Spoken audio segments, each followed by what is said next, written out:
சந்தியா ராகம் சரியில்ல. நாளைக்கு என்ன நடக்க போகுதுன்னு பார்க்கலாம். வாங்க வீடியோக்குள்ள போலாம்.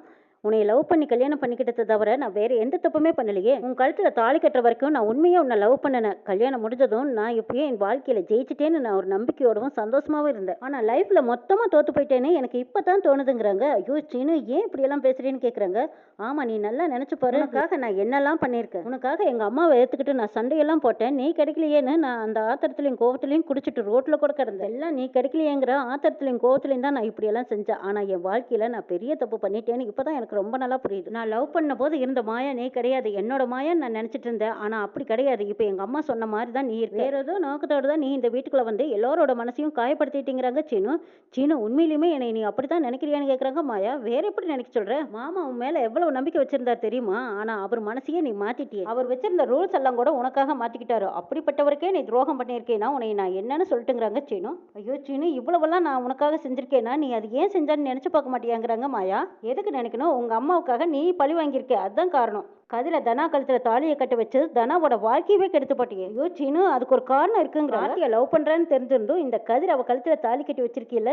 இந்த கதிர் மோசமானவன், அவன் கிட்ட பேசாதேன்னு நான் உன்கிட்ட ஆரம்பத்திலேயே சொன்னேன். நீ கேட்கவே இல்லை. கதிர் உனக்கு ரொம்ப முக்கியமா போயிட்டானா? அவன் என்ன உனக்கு ஒரு 3 மாசம் தெரியுமா? அவனை பத்தி உனக்கு என்ன தெரியும்னு நீ இந்த வேலையை பாரு. எல்லாத்துக்கும் காரணம் உன் பக்கம் ஒரு நியாயம் இருக்குன்னு சொன்னீங்கல்ல, அது என்ன நியாயம்ங்கிறது என்கிட்டயும் சொல்லு, நானும் கேட்கறேங்கிறாங்க சீனு. சீனு, என் பக்கம் நியாயம் இருக்கு. ஆனா தனாவோட நல்லதுக்காக மட்டும்தான் நான் இதை செஞ்சேன். ஆனா இப்போதைக்கு அதை என்னங்கிறத நான் யாருக்கிட்டையும் சொல்ல முடியாதுங்கிறாங்க. ஆமா, உன் பக்கம் நியாயம் இருக்குதுன்னு நீ இப்படிதான் சொல்லுவேன். ஆனா அது என்ன நியாயம்ங்கிறத நீ சொல்ல மாட்டே. ஏன்னு கேட்டா நீ பேசுறதுதான் நியாயம்னு சொல்லுவேன். அப்படிதானே? நீ சொல்றதுதான் கரெக்ட்னு முன்னாடி எல்லாம் வேணா நீ எல்லாத்தையும் நம்ப வச்சிருக்கலாம். ஆனா இனிமே நீ சொல்றத நான் நம்ப போறதும் இல்ல. வீட்டுல இருக்கிறவங்க வேற யாருமே நம்ப போறதும். தனாவோட வாழ்க்கையை கெடுத்த, இப்ப என்னோட நிம்மதியை கெடுத்த. இங்க பாரு, நீ எனக்காக ஒண்ணு செய்வியா? என்கிட்ட என் முன்னாடி வந்து பேசவே பேசாத. எனக்கு அதுதான் நிம்மதின்னு சொல்லிட்டு சீனு அங்கிருந்து போறாங்க. ரகுராம் சீனுவை கூப்பிட்டு அப்பாவுக்கு எப்படி இருக்குன்னு கேக்குறாங்க. இப்போ ஒன்றும் பிரச்சனை இல்லை, நல்லா இருக்காரு. நாளைக்கு டிஸ்சார்ஜ் பண்ணி வீட்டுக்கு கூட்டிட்டு வந்துடலாம்னு சொல்றாங்க. சீனு, டிஸ்சார்ஜ் பண்ணும்போது நானும் வரேன், கூப்பிடுங்கிறாங்க. இல்ல மாமா, பிரச்சனை இல்லை, நானே போய் பார்த்து கூட்டிட்டு வந்துடுறேங்கிறாங்க சீனு. ஓ அப்படியா, சரி கூட்டிட்டு வந்துடுன்னு சொல்லிட்டு போறாங்க ரகுராம். ரகுராம் ரூம்குள்ள ஜானகி பால் எடுத்துட்டு வராங்க. அவங்க வந்ததை பார்த்ததும் தலகாணி எல்லாம் எடுத்துக்கிட்டு வெளியில போக பாக்குறாங்க ரகுராம். என்னங்க, இங்க பாருங்க, என் மேல கோவம் இருந்தா திட்டி தீர்த்துருங்க. ஆனா நீங்க வெளியில மட்டும் போய் படுக்காதீங்க.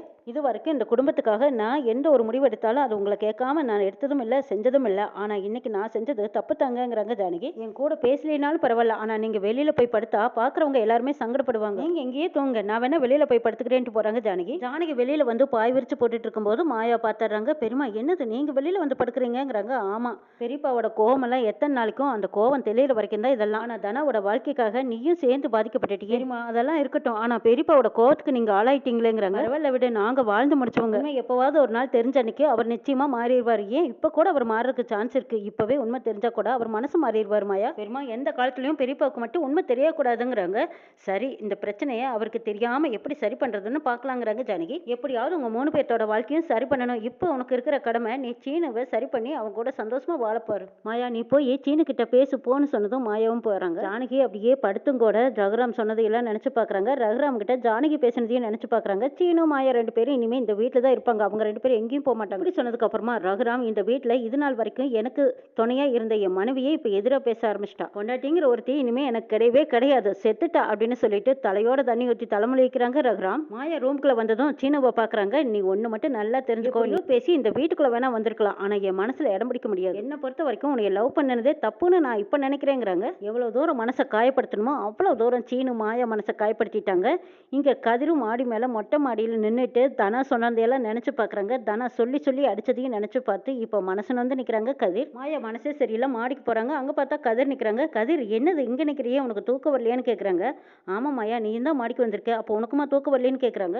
மாயா சொல்லவும் முடியாம எதுவும் பேசாம அமைதியா நிக்கிறாங்க. மாமா உன்னை எப்பவுமே ஏத்து பேச மாட்டாரு, அவரே இன்னைக்கு உன்னை வேண்டாம் வெறுப்பா பேசிட்டாரு. இந்த குடும்பத்துக்காக நீ எவ்வளவோ நல்லது செஞ்ச, ஆனா இன்னைக்கு உன்னை பார்க்கும்போது எனக்கு கஷ்டமா இருக்குதுங்கிறாங்க கதிர். அதை விடு கதிர், அதை பேசி பேசி ரொம்பவே கஷ்டமா போச்சு, அந்த பேச்சே வேண்டாம். ஆனா இப்போ பெரியமாவும் இதே கஷ்டத்துல தான் இருக்காங்க. பெரியமாவையும் சேர்த்து எல்லாரும் ஒதுக்கி வச்சுட்டாங்க. அதை நினைக்கும் போது எனக்கு ரொம்பவே கஷ்டமா சங்கடமா இருக்குதுங்கிறாங்க மாயா. ஆமா மாயா, உண்மையை சொல்லாம நம்ம எப்படிதான் எல்லாத்துக்கும் உண்மையை புரிய வைக்க போறோம்னு எனக்கும் தெரியலைங்கிறாங்க கதிர். எப்பவாவது ஒரு நாள் உண்மை புரிய வரும். இருந்தாலும் அது வரைக்கும் எப்படியும் நம்ம சமாளிச்சு தான் ஆகணும். ஆமா, நீ தனா கிட்ட பேசினியா? அவளுக்கு புரிய வைக்கிறதுக்கு ஏதாவது ட்ரை பண்ணினியான்னு கேக்குறாங்க. என்ன எதுவும் பேச மாட்டேங்கிற சொல்லுன்னு கேக்குறாங்க மாயா.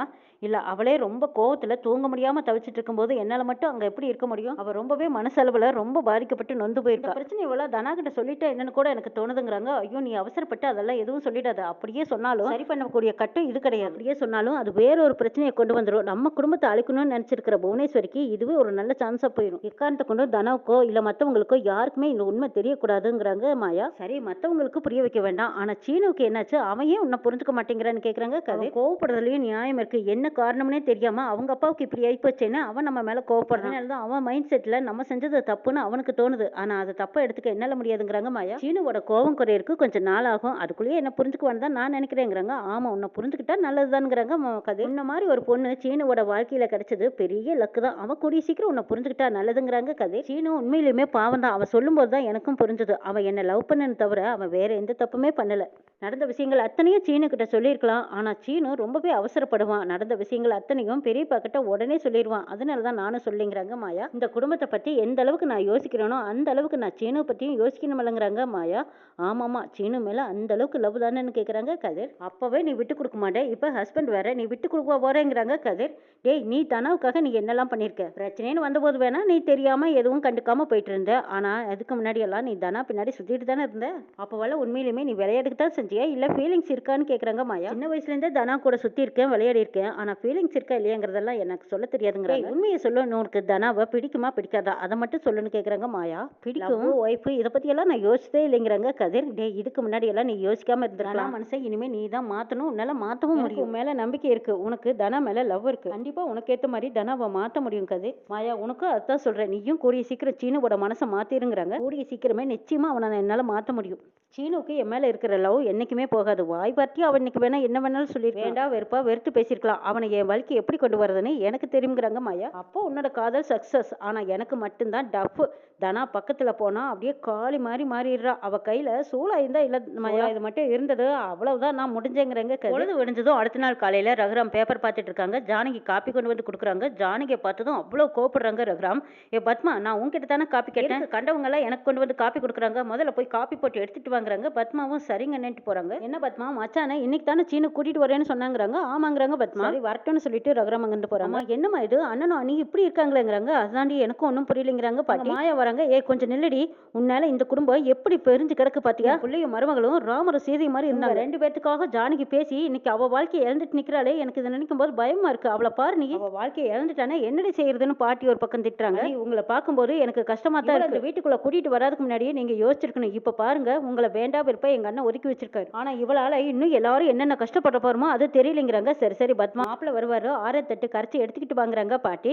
சரிம்மான்னு சொல்றாங்க பத்மா. இந்த பக்கம் மாயாவை பார்த்துட்டு, ஏ அவர் வரும்போது அவர் முன்னாடி உன் மூஞ்சியை காட்டிட்டு நிக்காத. ஏ கதிர், உனக்கு தாண்டா சொல்ற, அவர் வரும்போது முன்னாடி நின்னுட்டு இருக்காத. உன்னை காப்பாத்த போய்த்தா உனக்கு வர வேண்டிய குத்தா அவர் வாங்கிட்டு இன்னைக்கு ஹாஸ்பிட்டல் கிடக்குறாரு. இன்னைக்கு தான் ஏதோ நல்லாகி வராங்க, நீ முன்னாடி வந்துடாதேன்ட்டு போறாங்க பத்மா. ரெண்டு பேருமே அவர் கண்ணுல படாதீங்க, கொஞ்சம் மரவா போங்கன்னு சொல்றாங்க பாட்டி. கார் சத்தம் கேக்குது. உடனே எல்லாரும் திரும்பி பாக்குறாங்க. அங்க மணிவண்ணன் காரை விட்டு இறங்கி வந்து நிக்கிறாங்க. பத்மா ஓடி போய் ஆரத்தி எடுக்கிறாங்க. அழுகுறாங்க. ஏ பத்மா, எதுக்கு அழுகுற? அதான் நான் உயிரோட திரும்பி வந்துட்டனால. அப்படியே பத்மா அழுகுற அப்படிங்கிறாங்க. அது இல்லைங்க, சரி உங்களை பிடிச்ச திருஷ்டியெல்லாம் போட்டுங்க அப்படின்னு சொல்லி ஆரத்தி எடுக்கிறாங்க பத்மா. கொஞ்சம் இரு, என் மருமகளை வந்து எனக்கு ஆரத்தி எடுக்க சொல்லுங்கிறாங்க மணிவண்ணன். பத்மா, என்ன யோசிக்கிறேன்? என் முன்னாடி என் மருமகளை வர சொல்லு, நான் கண்குளிர் அவளை பார்க்கணுங்கிறாங்க மணிவண்ணன். மணிவண்ணன் சொன்னதை கேட்டதும் ஜானகி முகத்துல அவ்வளவு சந்தோஷமா இருக்காங்க. பத்மா தான் தான் புருஷன் முன்னாடி மாயாவையும் கதிரையும் வந்து நின்னுடாதீங்கன்னு ஓரம் கட்டி ஒதுக்கி வச்சுட்டு வந்திருக்காங்க. என்ன நடக்குதுன்னு நாளை பார்க்கலாம்.